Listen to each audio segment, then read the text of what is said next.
Cooking with Kathy.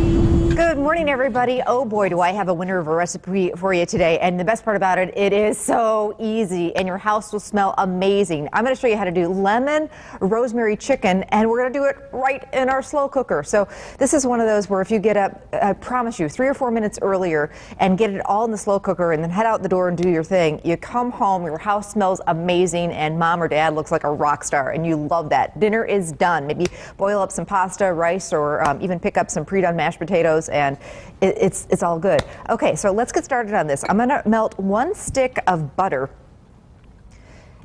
And this is one of those slow cooker recipes that just really works. So while that's melting, and you can do it in the microwave too, I've got a few cloves of garlic, 3 or 4 cloves of garlic, and I'm just going to give them a real quick rough chop. You know, I think life is so crazy busy these days that sadly we don't sit down enough to have dinner with our family. So I get it. You know, family dinners probably can't happen every night of the week, but you know what? Why not try and make it happen at least a few? I always say magic happens at the dinner table, and I really believe it. There's a special day coming up later this month. It's called Family Day, and it's September 26th, and I'll be talking a little bit more about it, but it's a day that we want everybody to pledge to have dinner with your family, and I promise you, the hope is once you do it once, you'll get in the habit of doing it more and more. So I'm just letting that butter and garlic melt. I've got 4 to 6 or even 8, just depends how many you want to feed and how many leftovers you want, boneless, skinless chicken breast that I just want to season with some salt and pepper, because remember, when you're cooking with a slow cooker, you are not taking the time to brown things, so you have to add flavor in other ways. Next, I've got some rosemary. I'm using fresh rosemary, about a tablespoon or so of fresh rosemary. Fresh is always best, I say, especially when it comes to rosemary, but if you can't find fresh or don't have it on hand, dry will work well too. You just want to use a little bit less when you're using dry herbs. They're a little bit more potent, a little stronger.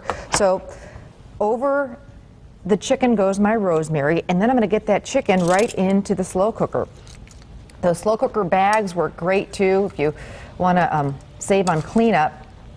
Okay, so in go our chicken breasts. Next, I want to, because I heated the butter and the garlic together a little bit, it really brings out the flavor of the garlic. So pour the butter and the garlic over the chicken, and then about a quarter to a half cup of dry white wine. I'm just using one of these little bottles of Chardonnay. Gives great flavor. And 1 cup of chicken stock. One more ingredient, just some fresh lemon juice. And that's it. You're out the door. Cover this. You can even throw the chicken breast in frozen. In fact, sometimes you get up in the morning and you forgot to pull out the chicken from the freezer and let it thaw out in the fridge. You can throw those chicken breasts in frozen. That works just fine too.